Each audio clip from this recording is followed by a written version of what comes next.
Hello everyone, I am Justina Paris and I welcome you all to today's daily news analysis. आज है 19th February 2025 and we're going to be seeing important articles from the Hindu and the Indian Express. Before we begin with today's discussion, आज 19th February है and आज किस ruler का birth anniversary मनाया जाता है?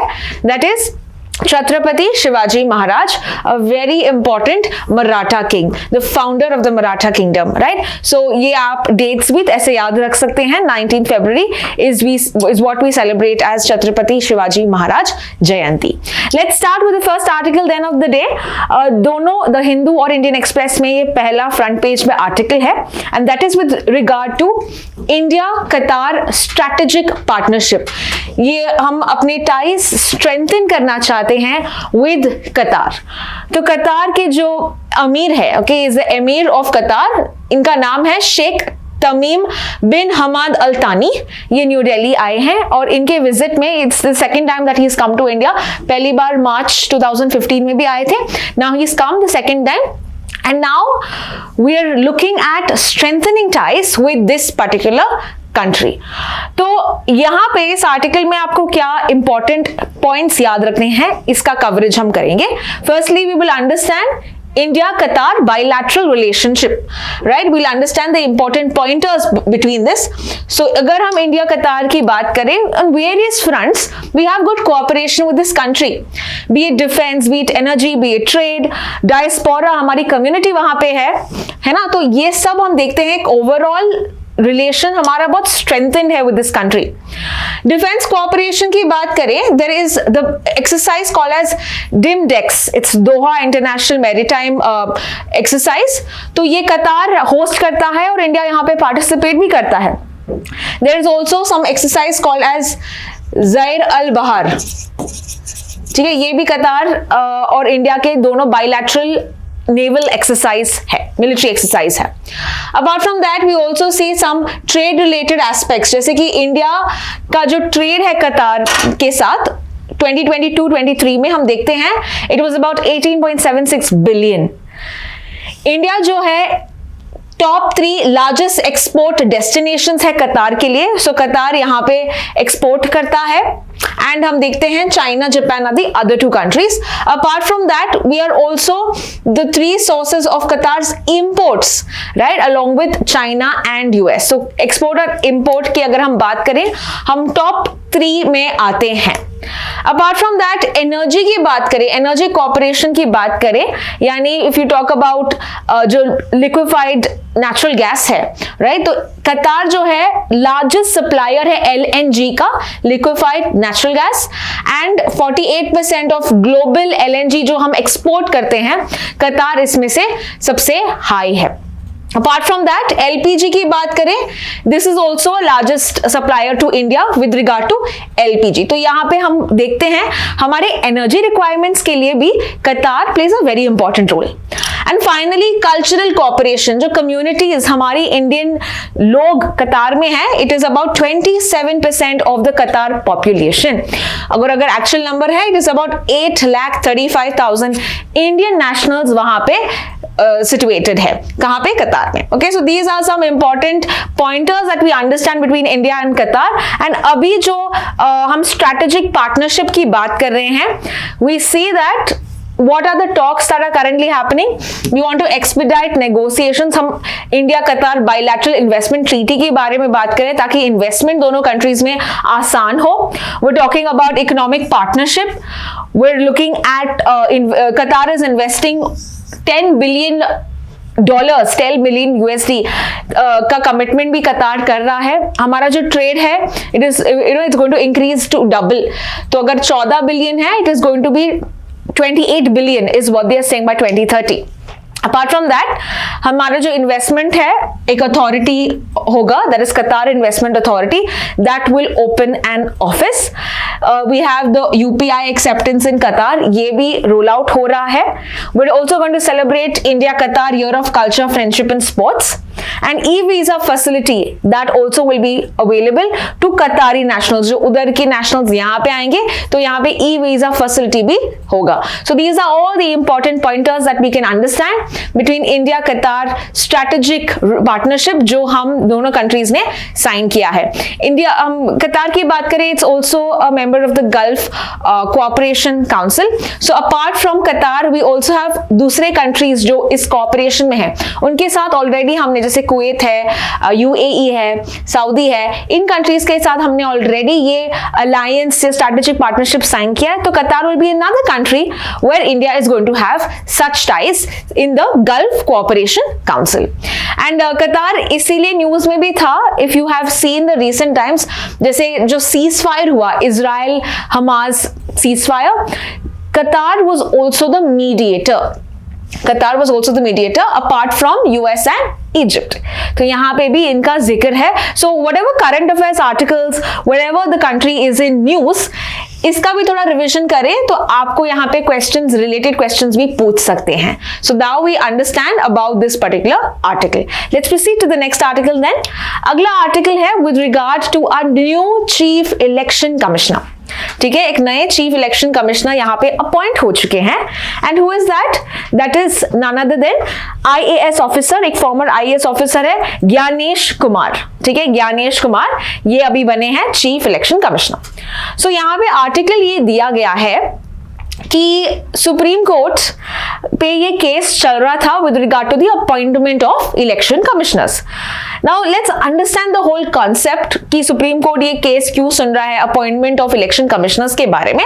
इसके लिए you need to know some basics about it. So we are going to understand with all the basics what you need to know about this article and all the important information. तो अगर हम chief election commissioner की बात करें, firstly understand why is this office important. Chief election commissioner और 2 election commissioners होते हैं. So total we have an office of 3.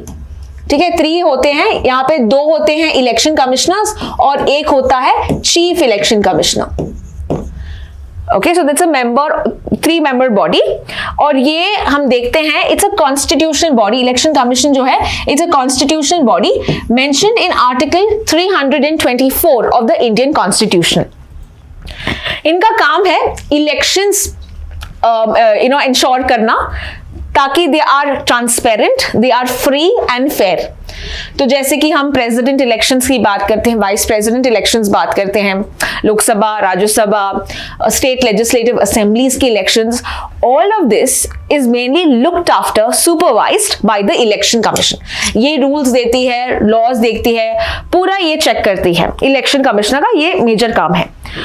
तो आपको यहाँ पे लगेगा कि जो इलेक्शन कमीशन है, because it is looking after elections and we are in a democratic country, जो ऑफिस होल्डर्स होते हैं दे शुड बी इम्पार्शियल, है ना. नहीं तो कोई एक कंट्री, कोई एक पार्टी के साथ वो साइड करे, it's going to be unfair for the other parties, right. So the appointment of these officers should be very fair, it should be very transparent. तो इसीलिए अपॉइंटमेंट प्रोसेस की अगर हम बात करें, सुप्रीम कोर्ट 2023 में एक केस हुआ करता है Anoop Barnwal versus union of India. ठीक है, this is a 2023 case. And इस केस में सुप्रीम कोर्ट ने गाइडलाइंस दिया कि अपॉइंटमेंट जो करता है, जो बॉडी अपॉइंटमेंट करता है इन इलेक्शन कमिश्नर्स की, वहां पे कौन कौन होगा? वहां पे होगा चीफ जस्टिस ऑफ इंडिया, वहां पे होगा प्राइम मिनिस्टर, एंड तीसरा होगा leader of opposition in the Lok Sabha. Okay, so who are the 3 important aspects who are going to appoint the election commissioner, who's going to decide the election commissioners? 3 होंगे, एक prime minister क्योंकि वो majority party से है, leader of opposition जो opposition party से है, and CJI will be the neutral body, है ना. तो ये 3 लोग जो है अपॉइंट करेंगे, डिसाइड करेंगे कौन बनेगा इलेक्शन कमिश्नर या चीफ इलेक्शन कमिश्नर. तो ये गाइडलाइंस दिए थे 2023 सुप्रीम कोर्ट के जजमेंट के अनुसार. लेकिन पार्लियामेंट लॉ लेके आया 2023 में. इस लॉ का नाम है chief election commissioners and other election commissioners appointment and conditions of service of terms of office. ये पूरा एक्ट का नाम है, आप शॉर्ट फॉर्म में याद रख सकते हैं, chief election commissioner and other election commissioner act 2023. तो ये अपॉइंटमेंट पूरा प्रोसेस देता है, कैसे अपॉइंट करेंगे हम इलेक्शन कमिश्नर। अभी पार्लियामेंट में लॉ बनाया कि पार्लियामेंट, लीडर ऑफ ऑपोजिशन, ये दो तो होंगे अपॉइंटमेंट करने के लिए, बट सीजेआई नहीं होगा। तो इनके अलावा कौन होगा? इसके अलावा we will have the union minister. तो कैबिनेट मिनिस्टर, कोई एक कैबिनेट मिनिस्टर जो अभी है, they have decided Amit Shah जो होम मिनिस्टर है वो बनेंगे इन 3 मेंबर बॉडी में जो अपॉइंट करेगा। Now, according to you, don't you think this is going to be biased on one man? Because दो लोग यानी कि प्राइम मिनिस्टर और यूनियन मिनिस्टर एक पार्टी के होंगे और लीडर ऑफ ऑपोजिशन दूसरे पार्टी का। सो यहाँ पे बायसनेस होगा and that is why petitions चल रहे हैं सुप्रीम कोर्ट में, जैसे कि we have the association of democratic, इन्होंने भी यहाँ पे पिटिशन दिया था सुप्रीम कोर्ट में that this should be changed. But according to the act, we have the selection committee which will consist of Prime Minister, Leader of Opposition and Union Minister. Now before committee select करती है उनको नाम दिया जाता है और ये नाम कौन देते हैं उनको? The names are given by a search committee. तो search committee को head करते हैं हमारे law minister। ठीक है, अभी आप यहाँ पे मुझे बताएंगे who is the current law minister of India. Use the comment section to get me answer. So law minister कौन है? Who heads the committee. And ये 5 नाम देते हैं किसको? सिलेक्शन कमिटी को। सिलेक्शन कमिटी फिर इसको सिलेक्ट करती है एंड फाइनली कौन अपॉइंट करता है इलेक्शन कमिश्नर्स को? The president is the one that appoints the election commissioner based on the recommendation. जो रिकमेंडेशन आता है उसके बेसिस पे वो अपॉइंटमेंट होता है। So this is the total appointment process which we can see there is some problems currently। और अभी का जो ज्ञानेश कुमार अपॉइंट हुए हैं as a chief election commissioner, it is based on this particular law. ये पहली बार इस पर्टिकुलर लॉ से we see that we have a new chief election commissioner। Let's understand the eligibility। कौन बन सकता है a chief election commissioner? He must have held the ranks of a secretary to the government of India। ये former IAS रह चुके हैं। He must have integrity and experience in election management, तो idea होना चाहिए। He should have the experience with regard to elections. इनका जो term है of services, if you talk about it, chief election commissioner and election commissioners they are not eligible for reappointment. यानी election commission है तो वो chief election commissioner बन सकता है, बट अगर चीफ इलेक्शन कमिश्नर एक बार बन गए आप वापस से अपॉइंटमेंट नहीं कर सकते हो। There is no double appointment for that. Okay, so that is they are not available for reappointment. Apart from that the total tenure जो है ये 6 साल के ज्यादा हो नहीं सकता। एंड वी नो जो राजीव कुमार है उनका लास्ट वर्किंग डे आज है 19 फरवरी। सो एक दिन आज के दिन ही we will have the supreme Court take up on this case with regard to the appointment regarding. Okay, यहाँ पे जो है appointment regarding this particular case, because ये केस चल रहा है क्योंकि according to Supreme Court they were talking कि लीडर ऑफ ऑपोजिशन और प्राइम मिनिस्टर के अलावा you should have the CJI because it will be impartial body. लेकिन एक्ट के according it is mainly prime minister and we have also the union minister जो एक party के belong करते हैं। So this is the whole process with regard to the election. And अगर हम देखते हैं this is what we have covered so far with regard to कैसे अपॉइंटमेंट हुआ करता है and currently what are the new changes that have been made regarding to the appointment. Let's proceed to the next article. अगला article है with regard to a greenhouse gas inventory report which will be going to the UN। तो ये पूरा article समझते हैं exactly क्या है। So India ने प्रिपेयर किया है, it's in the final stage of preparing a report, और इस रिपोर्ट को हम कहते हैं biannual transparency report. Okay, what is by annual transparency report? It's an official document, इसको BTR कहते हैं। It's a financial, it's official report, और इस रिपोर्ट में कुछ डिटेल्स प्रोवाइड करते हैं। कैसे डिटेल्स? डिटेल्स जैसे कि India's green house gas emissions inventory, यानी कि कौन से सेक्टर ज्यादा कंट्रीब्यूट करता है, कितनी मात्रा में कंट्रीब्यूट करता है, जो sources of emissions, which are the major sources of emissions of green house gas. Apart from that कौन से हमने एफर्ट्स लिए हैं to improve energy efficiency and as well as to shift towards the renewable energy, जो energy है that is not polluting, okay, that is not depleting, and the third aspect is availability of resources for climate action। तो पूरा ये official एक document हम prepare कर रहे हैं और ये Ministry of Environment, Forest and Climate Change okay, ये मिनिस्ट्री इसको प्रिपेयर करके सबमिट करेगी to UN, that is UNFCCC, जो क्लाइमेट चेंज के लिए काम करता है। नाउ ये जो रिपोर्ट है, it is based on our commitment towards the Paris agreement. ना बहुत बार हमने ये पेरिस अग्रीमेंट किया है, पिछले कुछ डिस्कशंस में पेरिस अग्रीमेंट हुआ था, बिकॉज यूएस निकला है पेरिस अग्रीमेंट से, फिर अभी अर्जेंटीना ने भी बोला हम भी निकलेंगे। Okay, so all of that happened, but Argentina was mainly for even WHO के लिए। तो यहाँ पे हम देखते हैं बाय एनुअल ट्रांसपेरेंसी अगर रिपोर्ट की बात करें, this is an important report that showcases with regard to what India is doing. So transparency हम दिखाना चाहते हैं कि हम कितना सीरियसली क्लाइमेट चेंज को ले रहे हैं। Now, if you talk about, there is another report called as biannual update report. यहाँ पे आपको दिखेगा biannual update report, ये 2020 में हमने दिया था, and ये report BTR से अलग है। Okay, so BUR is different from BTR. That's where we started from. Why is it different? Because BUR जो है, that is update report, ये आपका इंटरनल रिव्यू एक रिपोर्ट है, इंटरनल रिपोर्ट है। Whereas जो BTR है, that is going to be checked upon, that is going to be supervised by external experts. UN के experts इसको चेक करेंगे, तो वो थोड़ा more transparent होगा, बहुत सीरियस होगा। Okay, so that is the difference between BTR and BUR। तो हमने BUR पहले सबमिट किया है, BTR पहली बार सबमिट किया है। क्लियर?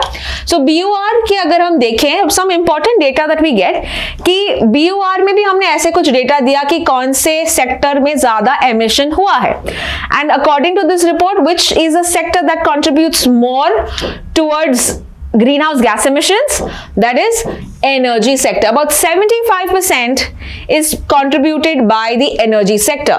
इसके अलावा agriculture we have 13%, industrial process about 8%, waste sector contributes about 2%. Clear? और ये रिपोर्ट ये भी कहता है कि हमने कैसे एफर्ट्स लिए हैं। तो जैसे मैंने कहा BTR पे कैसे एफर्ट्स की बात करते हैं, यहाँ पे भी मेंशन करते हैं। तो यहाँ पे कहता है जो ट्री और फॉरेस्ट कवर है इंडिया का।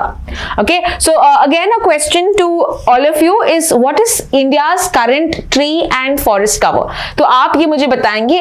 आई have discussed these important keywords before, and in tomorrow's class I'm going to discuss the answers of the questions I'm asking. So please ensure कि आप इसके answers chat box में लिखोगे, because that will help you also to remember the facts, right? So question है कि tree और forest cover India का presently कितना है और हमारा टारगेट कितना है। हमारा जो टारगेट है 2030 वाला, वो भी आपको याद रखना है और आप उसको कमेंट सेक्शन में बताना है। So according to the tree and forest cover, अभी जो हमारा है, we were able to sequester, यानी we were able to capture कितना 522 million tons of carbon dioxide, और हमने कार्बन एमिशंस को रिड्यूस किया है बाय 22%। ओके, इतना कार्बन एमिशंस को हमने कम किया है, कंट्रोल किया है। तो ये हमको दूसरे रिपोर्ट से पता चला है अभी तक। नाउ लेट्स अंडरस्टैंड हमारा ग्लोबल एमिशन कंट्रीब्यूशंस कितना रहा है। Okay, so if you talk about that, total जो वर्ल्ड का है ग्लोबल एमिशंस, उसमें से 4 से 5% इंडिया कंट्रीब्यूट करता है। Okay, so how much does India contribute? 4 to 5%। Apart from that, अगर हम देखें per capita, okay, per person emission की बात करें, we are doing it very very less. Okay, 1/3 of the global average, यानी बहुत कम है। जिसका ये मतलब है कि even though we are a largest emitter of global emissions, हमारा पर कैपिटा एमिशंस जो हम देते हैं, it is very less. That is why जो है we are looking at more countries coming together जो actual में responsible है इसके लिए, they should be held accountable for this. India ने यहाँ पे कुछ टारगेट्स भी recent years में बताए हैं, how it is tackling the climate change, how is it tackling the emissions of greenhouse gases. यहाँ पे हमने कहा है कि हमारा जो एक नेट जीरो टारगेट हमने ईयर रखा है 2070, ऑल्दो ग्लोबल टारगेट ईयर है 2050। ठीक है, so according to the net zero target, यहाँ पे हमने COP26 जो ग्लासगो में हुआ था, जो ग्लासगो समिट में हुआ था, इसमें हमने डिसाइड किया था कि हम जो है नेट जीरो टारगेट रखेंगे बाय 2070, यानी जितना हम कार्बन डाइऑक्साइड छोड़ रहे हैं, okay, we are emitting outside, we will absorb that, ताकि जो नेट डिफरेंस है वो जीरो होगा। समझ में आया? How much carbon we are emitting out, that much we will capture, so that is why the net amount of carbon in the atmosphere will be zero. So इसीलिए इसको net zero carbon emissions कहते हैं bye 2070। दुनिया का target है 2050। हमने बोला हम डेवलपिंग है, इसीलिए 20 साल और लगेंगे। क्लियर? इसके अलावा रिन्यूएबल एनर्जी कैपेसिटी की बात करें, हमने पेरिस एग्रीमेंट यहाँ पे ये किया है कि हम 500 गीगावाट जो है हम रिन्यूएबल एनर्जी से लाएंगे। When you talk about renewable energy, it means non fossil fuel energy, जैसे कि solar energy, wind energy, hydro energy, tidal energy, right? तो ऐसे अलग अलग सोर्सेज ऑफ एनर्जी से हम लेके आएंगे 500 गीगावाट। अभी जो हम देख रहे हैं, we mainly rely on coal thermal power plants हमारे जो एनर्जी रिक्वायरमेंट्स के लिए, but these coal thermal power plants are very polluting to the environment. ठीक है, तो ये जो है इससे कम करना होगा, और रिन्यूएबल एनर्जी, सोलर एनर्जी, इससे ज्यादा करना होगा। सो यहां हमारा टारगेट है 500 gigawatt by which year? 2030। And finally हम कार्बन सिक्वेस्ट्रेशन करेंगे, यानी carbon dioxide in the atmosphere को कम करेंगे, अब्सॉर्ब करेंगे। ओके, तो यहां पे कैसे करेंगे वो? ताकि ज्यादा से ज्यादा ट्री और फॉरेस्ट कवर बढ़ाओ। We know that the trees they take in carbon dioxide, they give out oxygen, right? तो इससे हम कार्बन डाइऑक्साइड को कम कर सकते हैं एनवायरनमेंट में, और ऐसे ही कुछ टेक्नोलॉजी की सहायता से we should be ensuring carbon sequestration. Clear? So these are some important points that are given in this particular article, जहां पे इंडिया एक प्रिपेयर कर रहा है बायएनुअल ट्रांसपेरेंसी रिपोर्ट, और ये रिपोर्ट एक ऑफिशियल रिपोर्ट है जो यूएन को हमको सबमिट करना है, और यूएन के एक्सपर्ट्स जो है इसको रिव्यू करेंगे। इसीलिए this is one of the important reports in our path to fighting climate change. Let's proceed to the next article then. अगला आर्टिकल है डिपॉजिट इंश्योरेंस से रिलेटेड। तो ये आर्टिकल क्यों हम पढ़ रहे हैं, इसके बारे में बैकग्राउंड भी जानो। So recently there is a bank that is called as the new India cooperative bank, और इसके बहुत सारे ब्रांचेस भी है in Mumbai, there are about 30 branches. ये बैंक जो है ये फेल हो गया, ये डूब गया। ठीक है, अभी आरबीआई ने यहाँ पे कुछ रिस्ट्रिक्शंस लगाए हैं कि आप इन्वेस्टमेंट नहीं कर सकते हो, आप लोन्स नहीं दे सकते हो, you can not have any liabilities. मतलब 6 महीने के लिए इनको कहा है कि आप कुछ भी ऑपरेशंस, कुछ भी यहाँ पे नए अकाउंट्स, लोन्स देना, ये सब कुछ नहीं कर सकते हो। So in short this bank has failed. अभी बहुत लोगों ने इस बैंक में जमा कर लिए थे अपने पैसे, है ना? सो रिसेंट केसेस भी है कि एक पर्सन ने 6 लाख रुपए अपने बेटी की शादी के लिए लगाया था इस बैंक में। अभी आप कुछ भी पैसा नहीं दे सकते हो, यानी कि इस पर्सन का जो पैसा उसने जमा किया था वो डूब गए, right? Now what will be the case in that case, कि अगर मैंने पैसे डिपॉजिट किए हैं, है ना, मेरे खुद के कमाई के पैसे अगर मैं डालती हूँ, then what about the consumer, what about the citizen? उसके पैसे तो उसको नहीं मिलेंगे। The answer is no. There is something called as deposit insurance. Deposit insurance का काम क्या है? डिपॉजिट इंश्योरेंस जब भी बैंक फेल होता है, there is a small amount that will go back to the depositor. Okay, एक इंश्योरेंस कवर जैसा। Okay, like for example accident के टाइम पे आपको मिलता है some insurance, right? So health insurance. तो वैसे ही आपके डिपॉजिट्स में अगर ये कोई बैंक गिर जाता है, फेल हो जाता है, तो आपको कुछ रकम वापस मिलेगा। सो ये है deposit insurance. So let's understand the whole concept of deposit insurance now. It basically protects the depositor from losing money अगर बैंक फेल होता है। So it is like a financial safety net that helps stabilize the financial system. एक safety net. तो benefits क्या होंगे? Benefit ये होगा कि स्मॉल डिपॉजिटर्स जो है इसको ये प्रोटेक्ट करेगा स्पेशली फ्रॉम फाइनेंशियल लॉसेस, क्योंकि उसको कुछ पैसे वापस मिलेंगे according to this deposit insurance. Apart from that ये स्टेबलाइज करेगा फाइनेंशियल सिस्टम्स को, एंड जो पैनिक क्रिएट होता है, you know when you hear the bank is failing, जो पैनिक क्रिएट होता है इसको कम किया जा सकता है। एंड फर्दर अगर हम और भी इसको ऐड करें, we can also tell about कि यहाँ पे ट्रस्ट भी इंश्योर होगा विथ द बैंकिंग सिस्टम। लोग बैंकिंग सिस्टम में ज्यादा ट्रस्ट करेंगे, है ना। अगर ऐसा कुछ इंस्ट्रूमेंट होगा जहां पे उनको पता है कि हमारे जो इतना पैसे हमने डाले हैं हमको ये अमाउंट वापस मिलेगा, then there will be some respite, there will be some happiness for the depositor. But now you should remember कि पूरा का पूरा पैसा आपको वापस नहीं मिलेगा। यहाँ पे एक लिमिट दिया गया है। लिमिट क्या है? लिमिट है कि there is only 5 lakh rupees, इतना तक ही आपको वापस मिलेगा। यानी कि किसी के अगर 6 लाख गए हैं उसको 6 लाख यहाँ पे मिलेंगे नहीं, उनको कितने मिलेंगे? सिर्फ 5 लाख। ठीक है। एक और एग्जाम्पल की बात करिए ना। Imagine there is a person who has given about 4,90,000, ठीक है, उसने दिया है, प्लस उसको इंटरेस्ट भी मिलेंगे। जब भी आप बैंक में आपका पैसा डालते हो एफडी के अकॉर्डिंग, तो आपको कुछ इंटरेस्ट अमाउंट भी देता है बैंक। तो मान लो अगर 4,90,000 है और उसके अलावा उसको मान लेते हैं कुछ और 9,000 इंटरेस्ट अमाउंट भी मिल रहा है। ठीक है। सो यहां पे he will get the full 5 lakhs जो भी है लमसम, जो भी एडिशन करके मिलता है उसको मिलेगा। बट मान लो कोई किसी आदमी का 5 लाख है, ठीक है, 5 लाख, और उसको मान लेते हैं 10,000 का इंटरेस्ट रेट भी मिल रहा है, तो यहां पे उसको 5 लाख 10,000 नहीं मिलेंगे, उसको सिर्फ 5 लाख मिलेंगे। ठीक है। सो यहां पे क्राइटेरिया क्या है?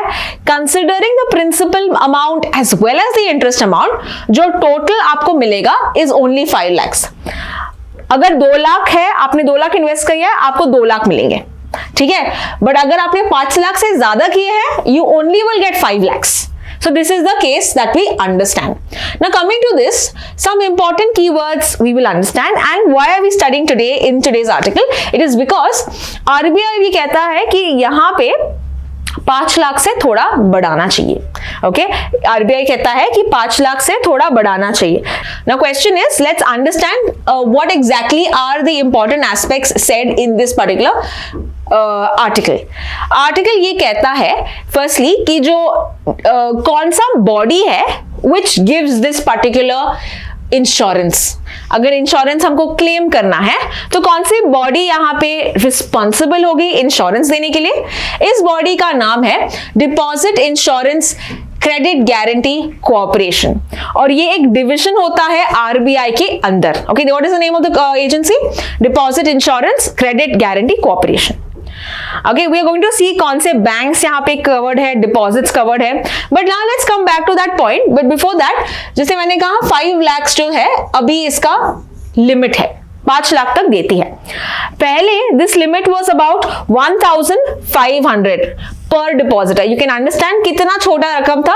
ये 1960s की बात है। ये जो कॉन्सेप्ट है ये स्टार्ट हुआ था 1962 में, and it was back then it was about 1,500 only.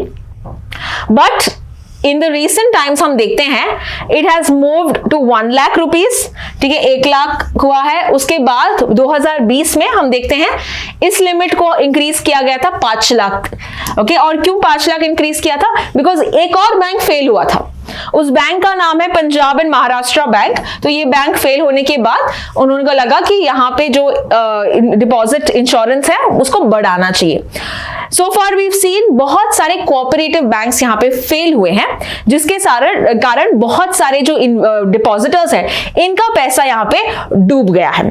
सो यहाँ पे लेट्स अंडरस्टैंड ये जो इंश्योरेंस कवर है कितना हेल्प करता है in this regard. Firstly the coverage that you talk about, who ensures this is the Deposit Insurance Credit Guarantee Corporation, which is a division of RBI. कौन से banks यहाँ पे कवर्ड है? We have the commercial banks, we have the foreign banks, local area banks, regional rural banks, cooperative banks.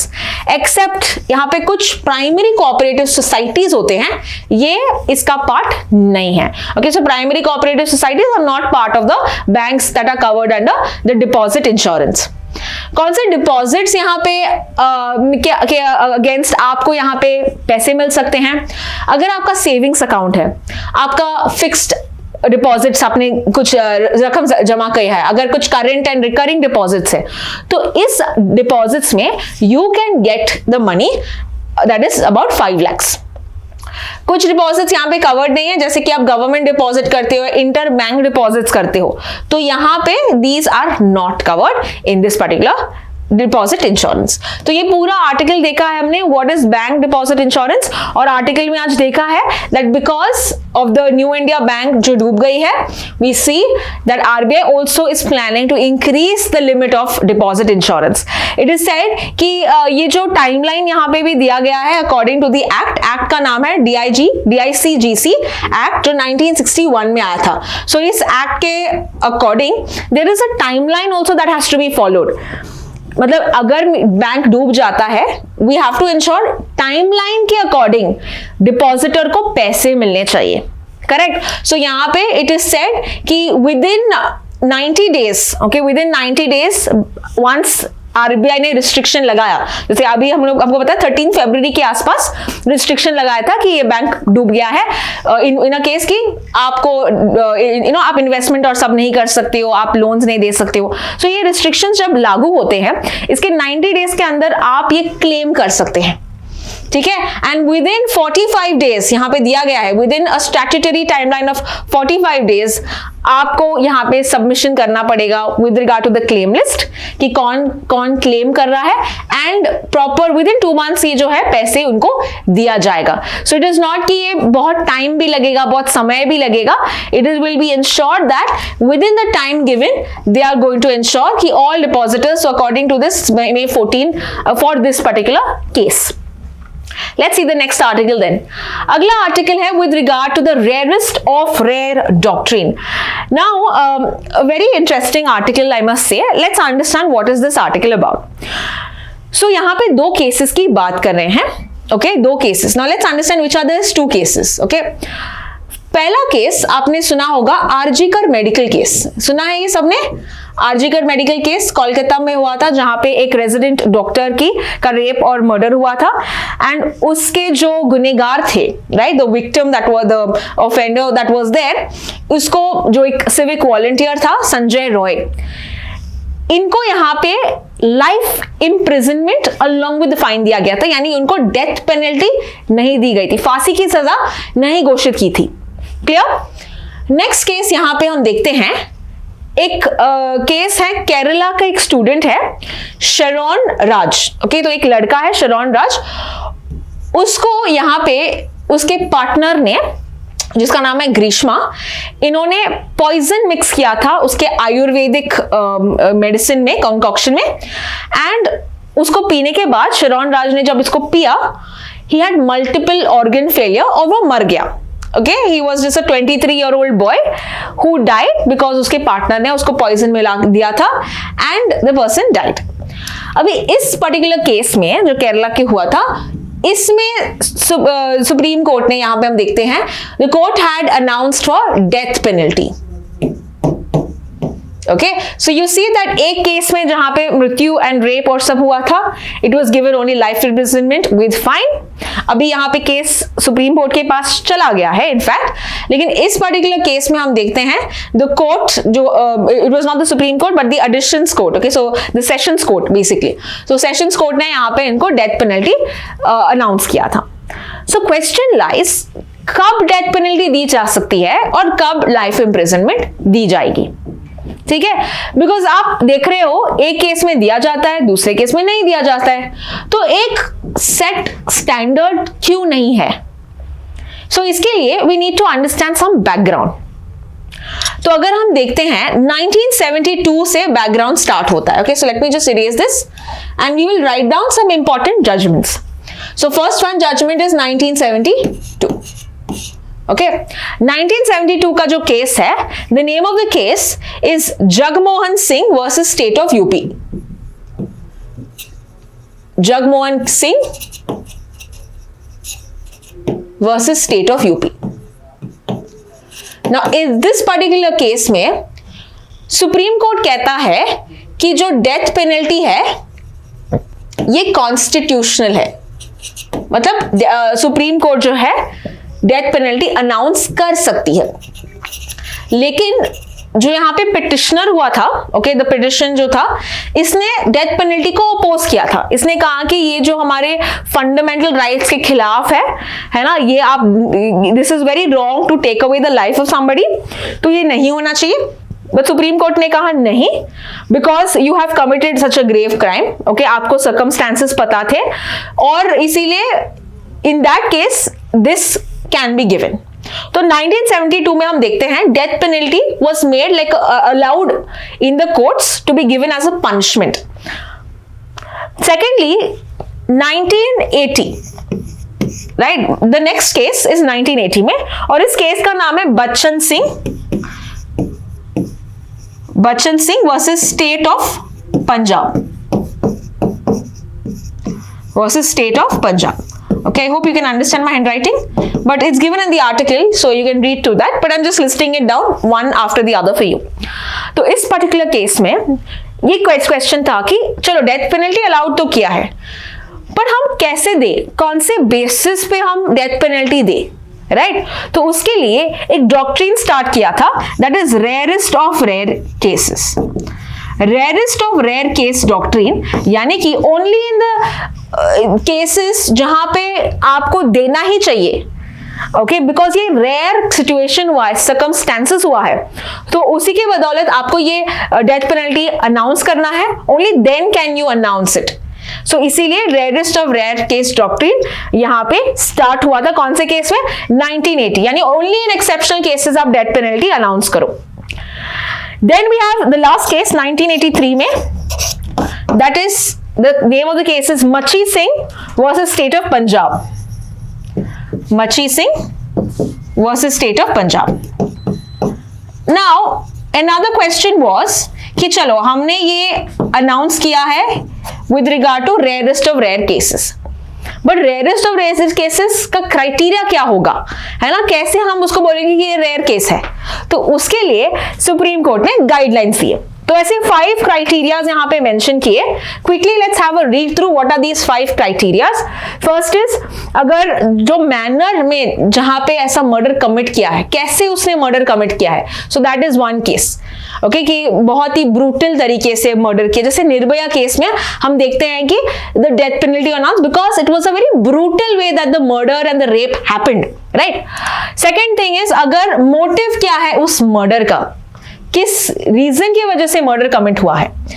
Third is the nature of the crime, okay, so अगर specially अगर ये कोई minority community से belong करता है, right, not for personal reasons but because for social wrath, so personal reasons नहीं but because वो community से बिलोंग करता है, इसीलिए कुछ केस है।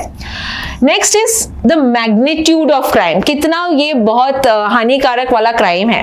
And finally the personality of the offender, यानी कि अगर वो बच्चा है और helpless woman, okay, old age है, तो यहां पे भी सख्त कार्रवाई हो सकती है। So these are some criterias that were given, कैसे आप किस केस को रेयरेस्ट ऑफ रेयर केस बोल सकते हो या एक एक्सेप्शनल केस बता सकते हो।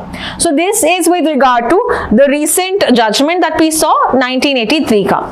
Now what is happening is, in this particular instance that we have, जो जनवरी 22 का सिचुएशन है जहां पे 2 मर्डर्स हुए हैं और एक में डेथ पेनल्टी दिया है, दूसरे में नहीं दिया है। तो यहाँ पे सुप्रीम कोर्ट के पास यहाँ पे क्वेश्चन आएगा विद रिगार्ड टू एक proper agreed upon clear consensus होना चाहिए कि किस केसेस में you are giving death penalty. ये rarest of the rare case को वापस से डिफाइन करना आवश्यक है, is what this article is saying. So ये पूरा आर्टिकल ही देखा है हमने डेथ पेनल्टी से related. Let's proceed to the next article. अगला आर्टिकल है with regard to why are marriages in China on the decline. Again a very interesting article if I must say. So what is happening in China? China में अभी जो शादियां हैं, marriages हैं, ये decline हो रहे हैं। Okay, and this is a big problem in China because not only marriages are declining but another problem with that is यहाँ पे पॉपुलेशन भी डिक्लाइन हो रहा है, Okay, so there are a lot of problems that are associated with declining population. तो पूरा हम देखते हैं with regard to this. So यहाँ पे डेटा की बात करें, you don't have to know this. Okay, data is not nothing कि कितने % कम हुआ है, not required. But to understand the concept is important. Okay, because यहाँ पे कुछ सीख हमको भी मिलती है with regard to India, जहाँ पे हमारा population भी बढ़ रहा है. So coming to this article, according to China, we see that there have been decline of about 20% marriages compared to the last year, and यहाँ पे cost of living high है, unemployment ज़्यादा हो रहा है, and therefore even 44% is said that women don't want to marry. अभी अगर हम देखते हैं where has this problem come across? Problem China के पॉलिसी से आया है. तो चाइना के पहले पॉलिसीज था 1980s में. चाइना ने बिकॉज ऑफ ग्रोइंग पॉपुलेशन उन्होंने कहा कि वन चाइल्ड पॉलिसी, कि आप सिर्फ एक ही बच्चा पैदा कर सकते हो. Okay, that's one child policy. लेकिन slowly this changed over the years because population कम हो गई.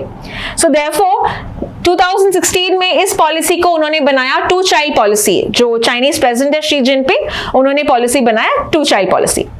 फाइनली 2021 में अगर हम देखें, recent 2021 में this two child policy is made to three child policy.